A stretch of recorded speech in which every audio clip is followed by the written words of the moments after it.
like the Jewish communities over there and their relationship with Israel, respectively. And today we're talking about Kazakhstan. Now, it's not really so much of a coincidence I'm speaking about Kazakhstan, because Kazakhstan just joined the Abraham Accords, was an addition to the Abraham Accords itself. So obviously a strengthening of relations with Israel has actually progressed recently.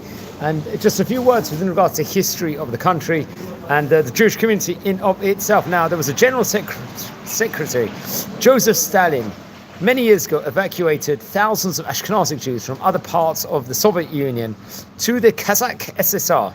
Now, I think it was during the Holocaust, 8,218 Jewish people were evacuated to Kazakhstan between August 1941 to January 1942. There was other Jewish communities that would come, I think Bukharian Jews, Mountain Jews, Georgian Jews, and Iranian Jews also lived in Kazakhstan. That's interesting, let's just say, tidbits within regards to that. Now, it's interesting, there was a Chabad Lubavitch synagogue in Almaty, which is named after Rabbi Levi Yitzchak Schneerson, who we're going to speak about in the coming minutes. He was a father of the Lubavitcher Rabbi, who I think is buried in the city cemetery close to the synagogue.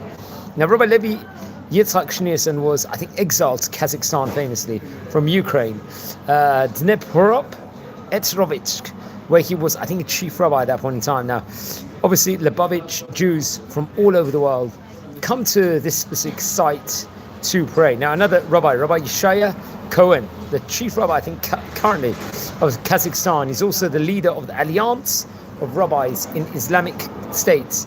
I think one stage in the year 2004 will tell the Kazinform that a new synagogue will be built in Astana.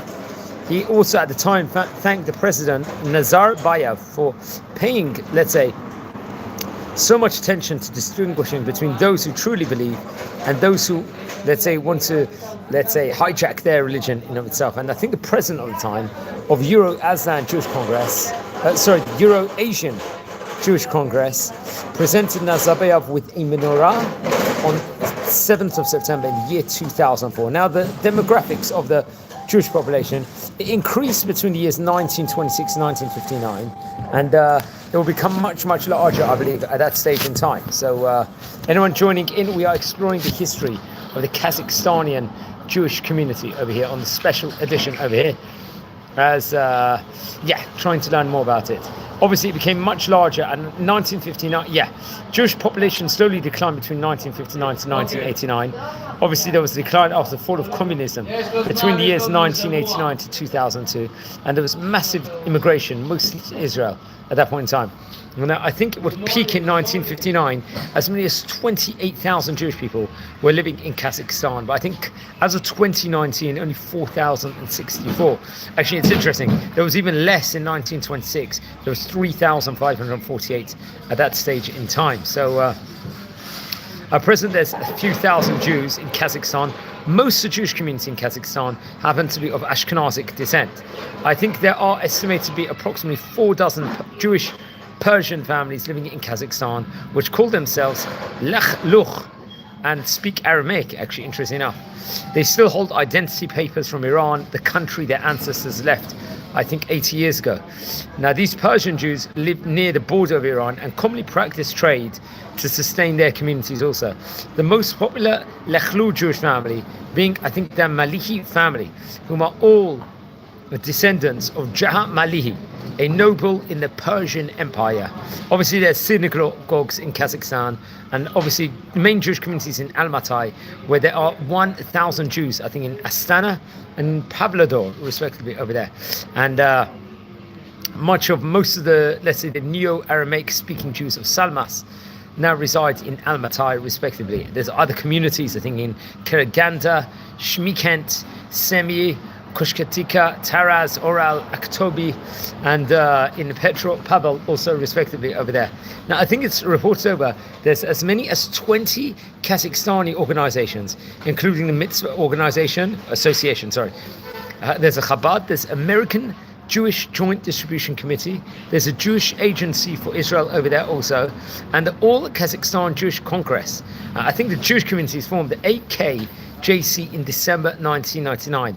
That ceremony itself, I think, was attended by officials from the United States Ambassador to Kazakhstan, Richard Jones, respectively. Now there are 14 Jewish day schools attended by more than 700 students. So there is a Jewish kindergarten in Almaty. So I don't know how big these places are, or are there non-Jews in that side? There's also, that's another question. Between 2005 and 2006, attendance in religious services and education among Jews greatly increased, especially in Almaty. The government of Kazakhstan registered 8 foreign rabbis and Jewish missionaries. It's also donated buildings and land for the building of the new synagogue.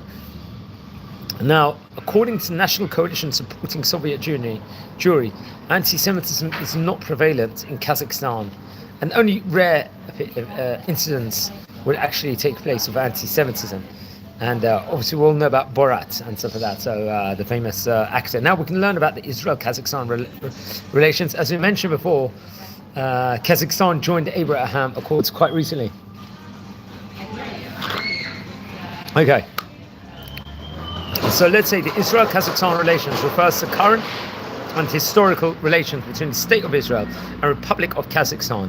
The countries established diplomatic relations somewhat in 1992, in the month of April on the 10th. The Embassy of Israel in Almaty, I think Kazakhstan actually opened in August 1992, and it was later on relocated to Astana. The Embassy of Kazakhstan, I think in Tel Aviv, was opened in May 1996. I think it was in 2004, the Chamber of Commerce and Industry, Israel-Kazakhstan, was established in Israel in order to develop and expand trade and develop the various different economic relations in those places. Now, the Kazakhstan Secretary of State, I think many years ago, met with a Moshe Kamiki. He was Israel's ambassador to Uzbekistan in August 2004 to discuss social and economic ties between the countries and moving the Israeli embassy to Astana. Now, the two countries itself maintain close contacts, I think, in defense, intelligence sector. 95 Kazakh farmers and managers, scientists have actually been trained in Israel, interesting enough. Now, everyone that's watching the live video, we're exploring about the history of the Kazakhstan Jewish community and Israel relations. So please, if you're new to the channel, welcome and subscribe to the channel now and join. We've got fantastic content on here. Now, I think come April 2009, Kazakhstan's National Security Committee claimed that the country's Ministry of Defense that might have known to have bought faulty artillery systems, and I think there was consequences to this, let's just say, within regards to that afterwards. I think it's interesting. The Israeli president in 2009 visited Kazakhstan famously, as he had and met many times with the foreign minister over there. Israeli Prime Minister Benjamin Netanyahu attended the Kazakh-Israel Business Forum in Astana back in December 2016, just around Hanukkah time period that year. And it was a first visit by an Israeli head of government to Kazakhstan. Now, obviously more visits will take place. We'll speak about it in due course. Now, some Israeli commentators have signaled that Israel's relations with Central Asian states, including Kazakhstan, are part of the country's involvement in the Great Game, let's just say, which is just helping with in regards to developing natural resources in Central Asia. Now, famously, this month, in November 2025, the United States officially announced Kazakhstan joining the Abraham Accords. Obviously, Kazakhstan already recognized Israel. Now, they've originally signed in 2020. There's been previous signatures between Bahrain, Morocco, Sudan, and the United Arab Emirates, UAE, respectively. Now, let's talk a bit more about the Jewish community of Kazakhstan. It continues its cultural heritage, you could say. In 2007, a youth dance vocal group called the Prahim was created in Almaty.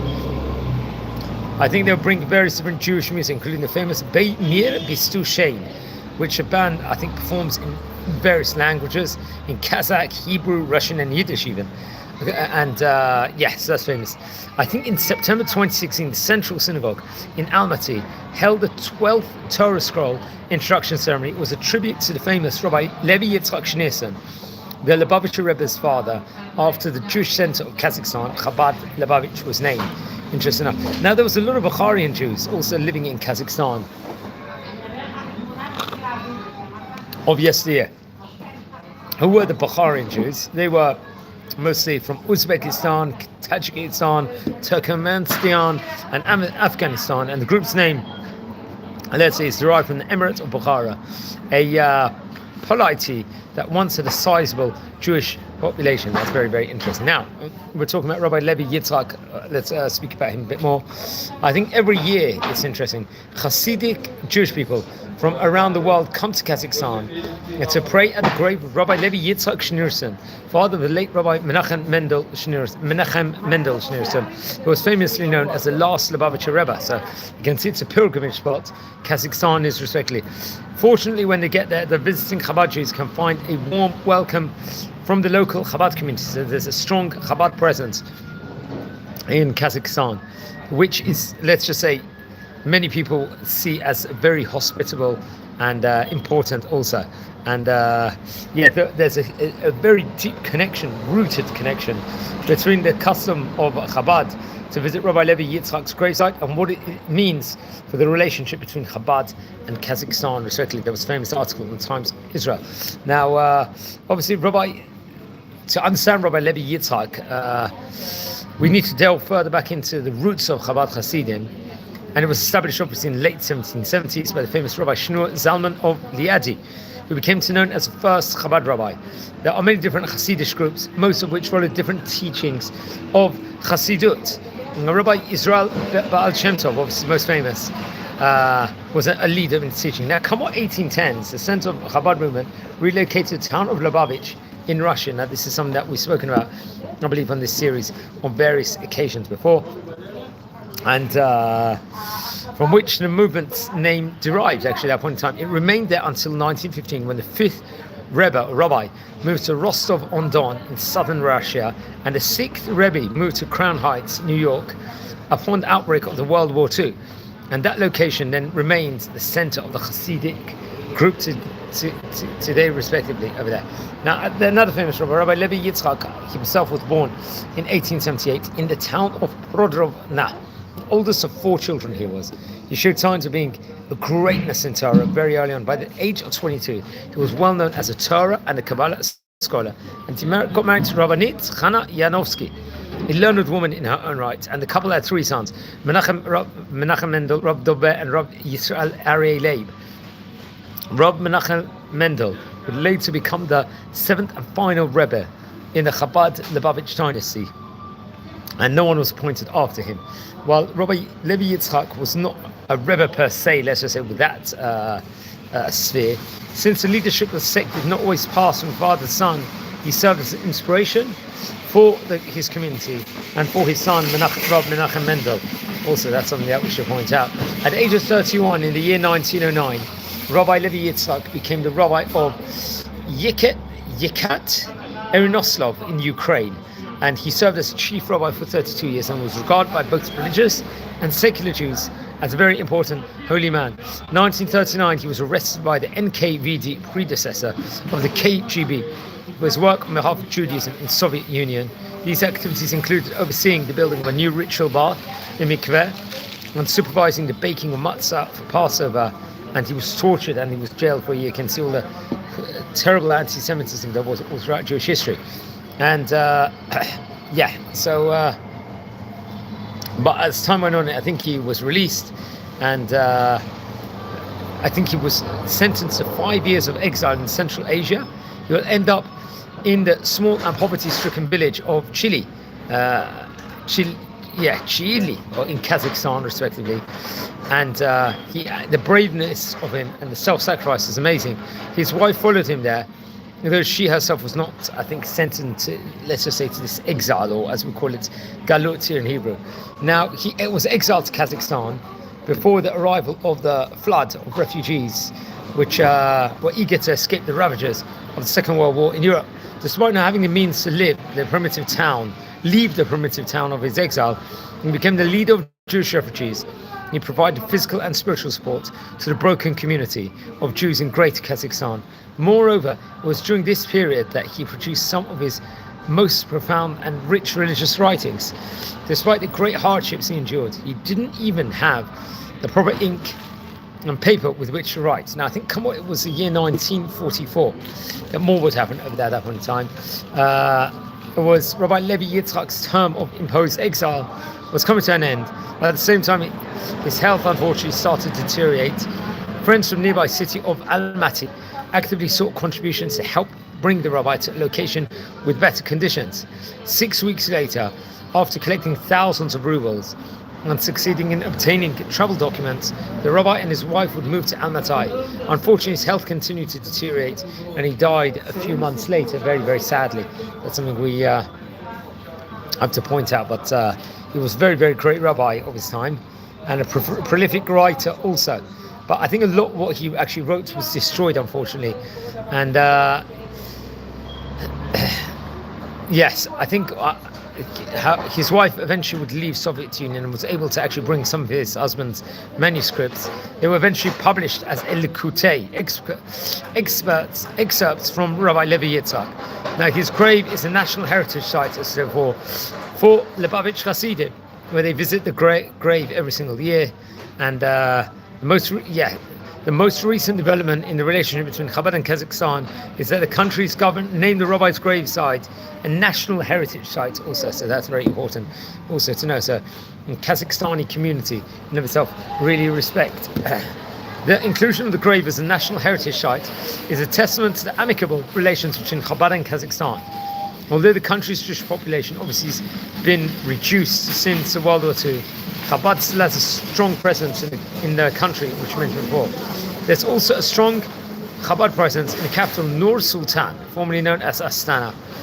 And just that's something important to stress within regards to the place also respectively, Kazakhstan. Now, one of the famous synagogues there is in Kazakhstan is called the Beit Rachel Synagogue or Beit Rachel Synagogue of Astana. Now, it's a synagogue, I think it was opened quite recently in 2024 on September the 7th, 2004. So we're talking about 21 years ago. And it's the largest synagogue in Central Asia. That's something we've got to point out within regards to it. Now, I think its opening ceremony was attended by the president of Kazakhstan at the time, Nursultan Nazarbayev, and the chief Ashkenazi rabbi of Israel at the time, Rabbi Yonah Metzger. Its construction was funded, I think, by the Kazakhstani billionaire Alexander Mashkevich. The synagogue is named after Rachel Jaffe, mother of Alexandra Mashkevich, leader of the Kazakh Jewry and president of the EAJC. The Jakarta Post, I think, described at a point in time the synagogue as a rare example of a kind Muslim majority country, as a symbol of how a Muslim country can build and sustain a peaceful relationship between Islam and Judaism. That's very, very interesting, and that's what's pointed out here. We're going to speak about architectural design about the country also. Of the country. That's the Beit Rachel Synagogue is 25 meters tall, approximately 5,600 square mile. I'm not too sure meters in the area. I'm not sure. The top of the roof is decorated with the Star of David. That's important, which is a symbol of faith of the community. Inside there are separate prayer halls for men and women. There's a private Ezrat Nashim there also. And there's rooms, overnight accommodation during the holy days and on Shabbat also itself, respectively. Anyone that's watching the video at the moment and you're new to the channel, please subscribe to the channel now. We're a community and we're learning all about the history of various different countries, and we're speaking about Kazakhstan today. The architectural design, it's obviously got the Star of David, which is obviously majestic and beautiful. Now, it's interesting, Rabbi Yonah Metzger, the chief rabbi, I think at the time would actually visit Kazakhstan at the inauguration himself. Rabbi Yonah Metzger was actually the Ashkenazic chief rabbi, and I think he was a chief rabbi there between the years 2003 to 2013, if I'm not mistaken. He would be succeeded by Rabbi David Lau. And so he would have 10 years over there. In fact, he was actually in the IDF. He was born in 1953 in Haifa. He was a chaplain in the 7th Armored Brigade also. And he actually was ordained as a rabbi at the famous Yeshivat Kerem B'Yavneh, and then would be a religious teacher and would serve as a rabbi of Tiferet Tzvi Synagogue in Tel Aviv. Obviously was appointed regional rabbi of northern Tel Aviv, and he's written about 10 books which were awarded by prizes by the President of Israel. That's something that we have to point out also about him. But he would visit Kazakhstan. So he, I think obviously being from a national religious background, He, I think, has close identified with Haredi Judaism, and obviously has a connection with Degel HaTorah spiritually. That Rabbi Yosef Shalom Eliashiv, at the time, he was a very great Rabbi, Rav Eliashiv in his day, and that's what probably got him as a role as a chief rabbi at the time, because he was very much connected both the national religious camp and also the ultra-Orthodox camp, respectively. So today, approximately, we said 2,500 Jewish people live in Kazakhstan. Most of the people are Russian-speaking, identified with Russian culture. Approximately 2,000 are Bukharian and Tat, mountain Jews, in the main Jewish center, respectively. We've talked about the stableness of the Jewish community. They're spread into places like Karaganda, Chimket, Astana, Semplatinsk, Kokchevich, another place, Zambol, also very interesting enough, Aktyubinsk, Petropavlovsk, and several other smaller villages. More than 20 Jewish organizations, both secular and religious, currently work to try and improve the Jewish life and the cultural life over there. They are affiliated with the World Jewish Congress also, which is just like many other countries that we've spoken about here on this series. I think the current president happens to be Mr. Alexander Baron, I believe, currently, of the community. And just going back to the history a little bit, it's believed that the Kazakhstani Jews actually arrived at the territory of modern Kazakhstan in the Middle Ages. They were merchants originally in the Silk Road, and there was been a Jewish presence in the city of Turkestan all the way back to the 15th century, as there's, let's say, a mention of an existing synagogue over there. One of the first places of evidence of Ashkenazi Jewish community in Kazakhstan dates from 1825, when it was recorded that 12 individuals of Judaism faith lived in Semipalatinsk area, respectively, over there. So that's another interesting tidbit with regards to that. In the Soviet Union, the legal constitution setting consists of functioning synagogues in Alma-Ata, in Chimkent, in Turkestan, and other places also. The Jewish population obviously grew considerably in 1930s, 1940s. Obviously, there was through migration from the former Pale of settlement and mass evacuations in 1941 to 1942, which I mentioned about before, where many people from the USSR will go to various countries. So 19,200 people in 1936 and 28,000 come up 1959. So it was a very big Jewish community. Now, there are synagogues in Almaty and in Chimkent, as well as a Jewish library actually in Almaty also. Different schools, some opinions say 11, some opinions say as many as 14, where between 650 to 700 students are in these communities. The Jewish Agency for Israel's, I think, also sponsors a youth center in several cities, the largest in Almaty, and many Jewish teens would be provided with Jewish culture, history and Hebrew also, respectively. So there are those options over there. Now, just backtracing a bit now, the area of Kyrgyzstan was also known by its Russian name Kyrgyzia, and was named after local Kyrgyz tribes of Mongol origins, whose ancestors came from territory of contemporary China, I believe, in the 13th century. Before the lands of Kyrgyzstan were parts of Turk, let's say, Khanate. I think this was between the 6th and 12th centuries. Then from 13th and 16th centuries, Kyrgyzstan was ruled by Tarataro-Mongolos. It was part of the Kokand Khanate throughout the 17th to the 18th centuries, and after the mid-19th century, it became an integral part of the Russian Empire. Today, Kyrgyzstan is bordered to the north, west and south by Central Asia, republics of Kazakhstan, Uzbekistan and Tajikistan, respectively, and by the China to the east. For a long period, Kyrgyzstan was an important situation on the Silk Road. Numerous traders of different nationalities and religions drove their caravans to China and India through Kyrgyz territory. Many of them decided to settle in the small trading centers and villages that flourished along the Silk Road. Archaeological evidence discovered by the Kyrgyz Academy of Science suggests that Jewish traders from Khazaria started visiting the Kyrgyz territory about the end of the 6th century Common Era.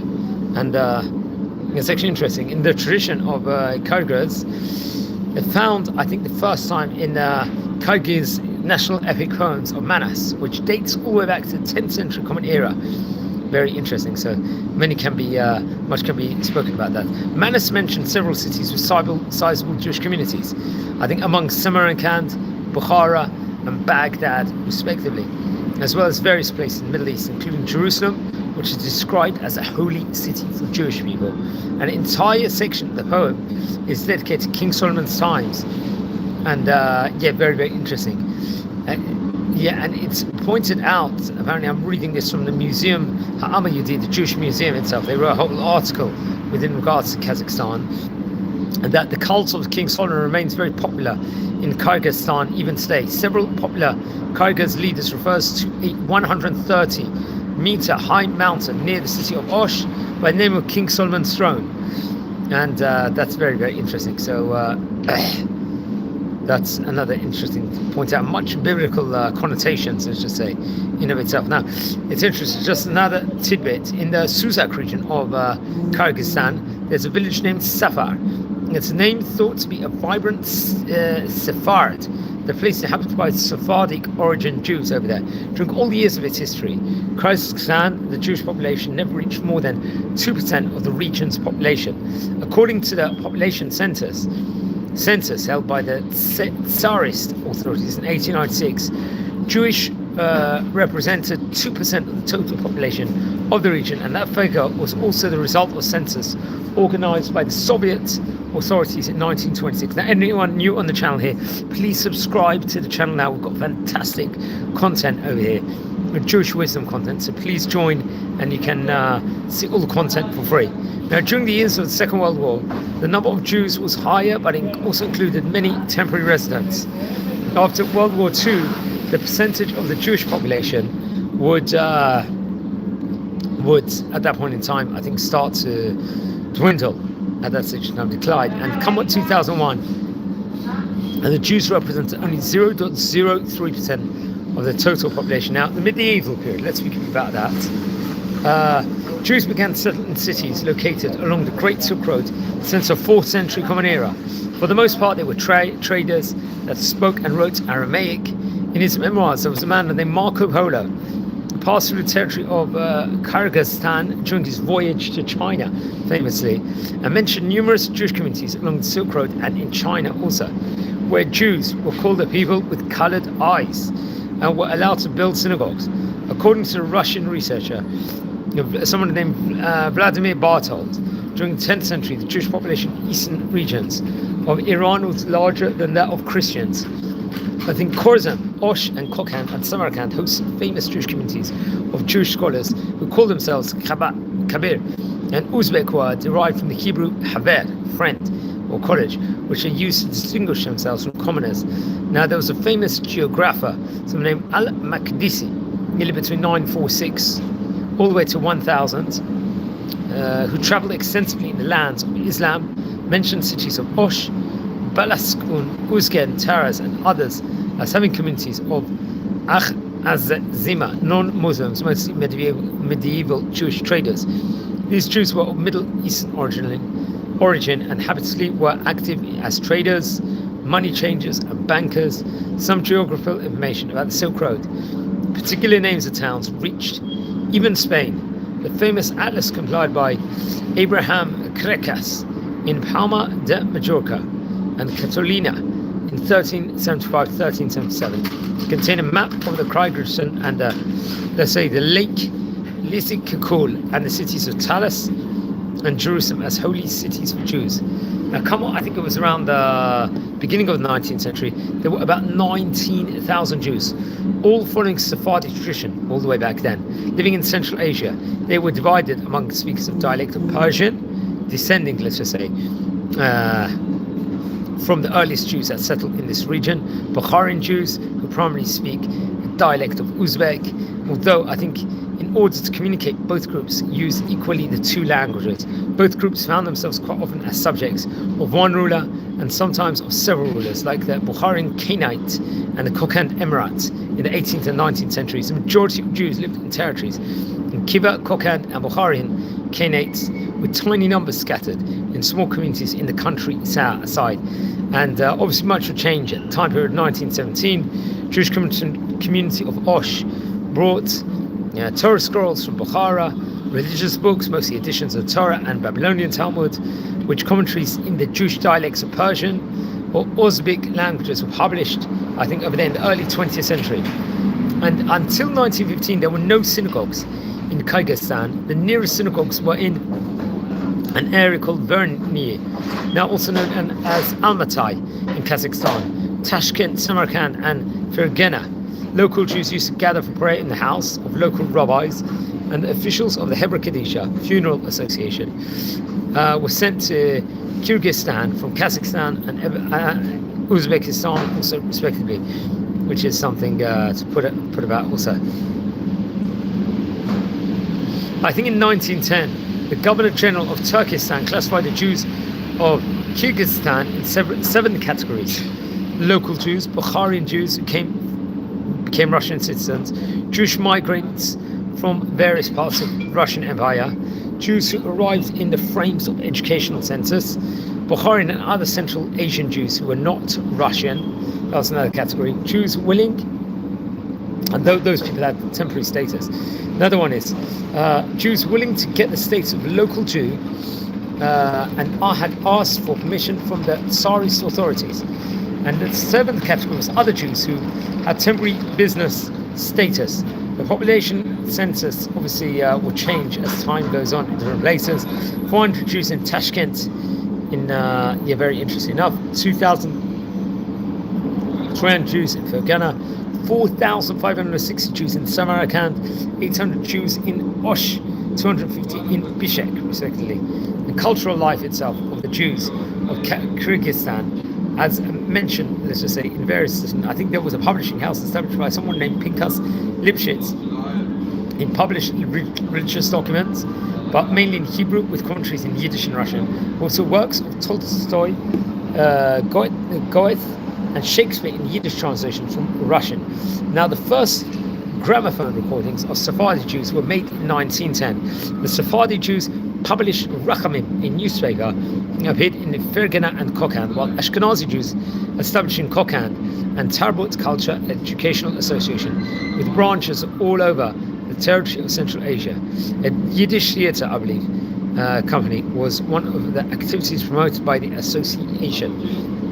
So that's very interesting. I think, according to military reservists, all native, non-Slavic local population, according to the Tsarist authorities, including the Sephardi Jews, was mobilized for hard technical and manual labor on the battlefronts of World War I, while wealthy Uzbeks, Tajiks, and Kyrgyz used to pay poor members, let's just say at that point in time, of their communities to be sent to their place. This policy of replacement was strictly forbidden by leaders of both Sephardi and Bukharian Jews. Moreover, Sephardi Jews could not pay non-Jews to take their place. Local authorities informed the central government that many Jews fled to Afghanistan and sprayed disinformation of the patriotic spirit of the Russian soldiers over there. And local population of Turkestan was disappointed by the policy of Russian authorities towards the local national minorities, and they simply rebelled and refused to fulfill, let's just say, at that point in time, what they wanted to do. And I think there would be a wave of people coming in 1916, at that stage of time. At that point in time, there was obviously the First World War. So that would cause huge unrest at that point in time. I think there was a Bolshevik revolution in the year 1917. New political activists would actually arrive in Kyrgyzstan. Of them, many were communists with a Jewish origin and background.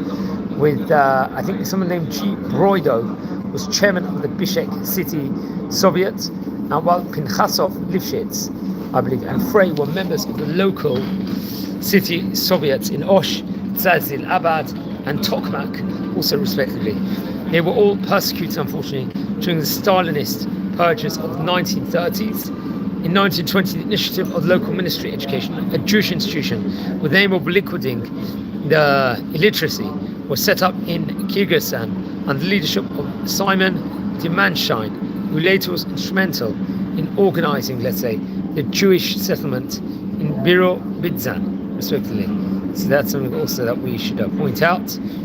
And there was a new type A network of technical colleges would actually be formed and made a new type of Soviet Sephardi Jews. This was way early on. Factory workers, school teachers, instead of shop owners and money dealers. During 1920 to 1940, some 750 books in the Persian Jewish language and one newspaper were published by the Soviet authorities in Osh, Bishkek, and Dzal-Abad, especially by Pedgiz, I believe, an educational study publishing house that encouraged the printing of books, particularly textbooks, in the language of national minorities over there. And there's a branch of the militant, so that's very, very interesting. So really going into real Kazakhstani Jewry history. Now, one of the prominent Jews of Kyrgyzstan, a special mention should be made of a historian, Zalman Amitin Shapiro, who lived between 1894 to 1944. He was son of the rabbi, and he graduated simultaneously at the Faculty of Law and the Faculty of Oriental Studies in the Turkestan University. He's author of various studies on the history of Jews in Bukhara and Women at Wedding Ceremony in the Bukharan Jews of Turkestan, 1924. Common Law of the Bukharan Jewish Communities, 1926. On the practice of socialization among the Bukharan Jews of Turkestan, that was in 1933. 1937, he was named Professor of Ancient History at the State Education Institute of Kyrgyzstan, but a year later he was arrested on the accusation of being an enemy of the people and exiled to Siberia, where he died in 1944. Now, Jewish religious community, let's just say, of the area of Bishkek gained official recognition in 1945. Some 70 Jews visited the synagogue daily, while on Shabbat there were more than 200 people praying there. During the holidays, especially Yom Kippur, more than 2,500 Jewish people went to the synagogue, among them 600 women and young persons under the age of 30. Later, I think the Bishkek synagogue provided services for Sephardi Jews as well. Separate prayers, Ashkenazi, Sephardi, I think ended only in the early 1990s. That's something to point out. Now, friends, anyone joining in the channel and video, we're exploring the history of the community of Kazakhstan, the Jewish community over there. So please subscribe to the channel if you're new on the channel over here. So please join. The Jewish community of Bishkek was permitted to celebrate officially Jewish holidays such as Rosh Hashanah, Yom Kippur, Pesach, Shavuot. However, in the early 1950s, except during the holidays, all other religious activities were forbidden. Despite negative attitude of the Soviet authorities, members of the Jewish communities in Bishkek, Osh, and Dzal-Abad secretly collected polkaya, money, food, and clothes, I believe, for the needy families and the sick people, as well as funds for the synagogue. During the 1950s, the Jewish population of Bishkek reached 3% of the total city population. Very, very interesting. So that's something. It's actually interesting. Rav David Yosef and Rav Kalman, they are the current chief rabbis of Israel, would actually visit Kazakhstan. I think there was a famous Congress of Leaders of World and Traditional Religions in Kazakhstan. It was. And Rav Kalman Bear will be one of the people that would visit. And also Rabbi David Yosef would actually famously visit this momentous night. I think it was on September the 17th in 2025 it was. This event was. So both Ashkenazic and Sephardic chief rabbi would visit. Let's say something about Rav David Yosef, who would actually visit famously. He himself was born in August 10th, 1957. He's a Sephardic chief rabbi and also has the honor of being a Rishon LeZion. That's something we've got to point out with regards to him. That's obviously a chief rabbi. And he's authored various different books, mainly based on his father's rulings, Chacham Ovadia Yosef.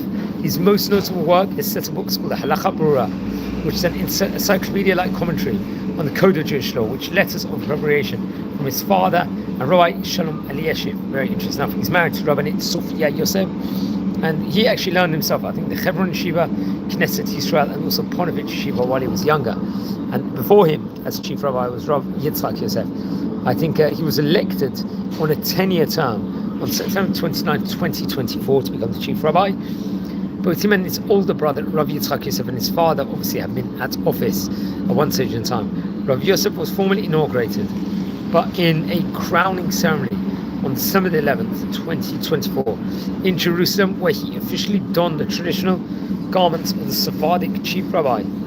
Rabbi Yosef honored the legacy of his father by wearing his father's vestments during the ceremony. Very interesting. Rabbi Yosef's personal vestments will resemble the design of his father, Rabbi Yosef's. And Rabbi Yosef currently serves as the president of the Chief Rabbinate Council also, and rotates, I think, this with his Ashkenazi counterpart, Rav Kalman Bet, I believe. They're very interesting. He actually is from the Har Nof neighborhood in Jerusalem. He's the head of the Yechaveh Dat Kollel over there, and a member of the Moatzat Chachmei Torah of the Shas party, obviously being regarded as one of the most influential Sephardic people.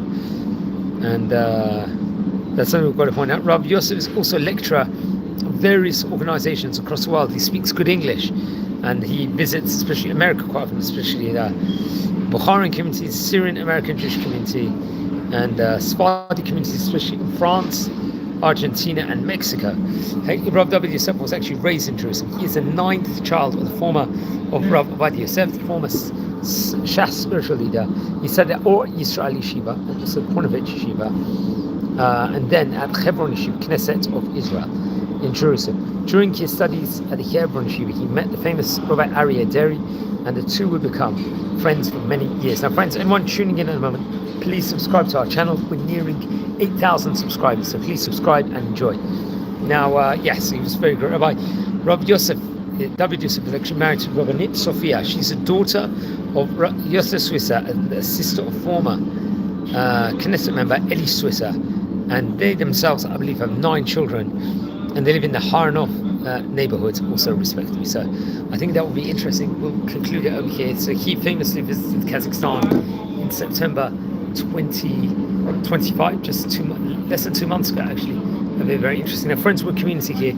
We are learning about, let's say, great communities of yesteryear over here. Please, if any of you have joined the community, please enjoy. We have tons of videos here on this channel. We explore all over Israel. We travel all over Israel. We're exploring the history of all different Jewish communities across the world. So, yeah, hope it's thought provocative. We spoke about Kazakhstan today. I think many videos are out there concentrating on the Kazakhstani Jewish community. So I thought it would be an opportune time. Friends, we're a community here. Please subscribe to our channel. We're trying to get to many more members. Enjoy, and wish you well here. Recording this from Israel. We record videos about great rabbis, also of yesteryear. I've got much great content encompassed all over the channel itself, especially. So, so please, you can all subscribe. We appreciate it. Well, wishing you all a Shabbat Tov and Brach. Just came out of Shabbat Parashat by Yeira last Shabbat. We're going to come into the Torah portion of Chayei Sarah in the coming weeks. Obviously, it's an opportune time. We're still now coming to the middle of the book of Bereshit, and hopefully we're going to have a lot more content, great content coming out for you fantastic people out there, where we're going to do videos on the daily Talmud every single day. We're going to try and concentrate on a few other Jewish communities, countries, respectively, and we will maybe do more live services in synagogues. And every single day we record with an inspirational rabbi, where they give a burst of wisdom over for Am Yisrael also. It's very interesting. So please subscribe to the channel. Take care and have a great day, everyone. I appreciate. And we've got 8 people watching live at the moment. So if you watch over the previous videos we recorded over last week, we recorded a lot of videos with regards to the laws of Shabbat. That's something we have to point out. We recorded over a lot of rabbi biography videos. We try and record those videos at the time when the rabbi had passed away. So when it's on fresh videos. So please subscribe, take care and have a great day. Thank you.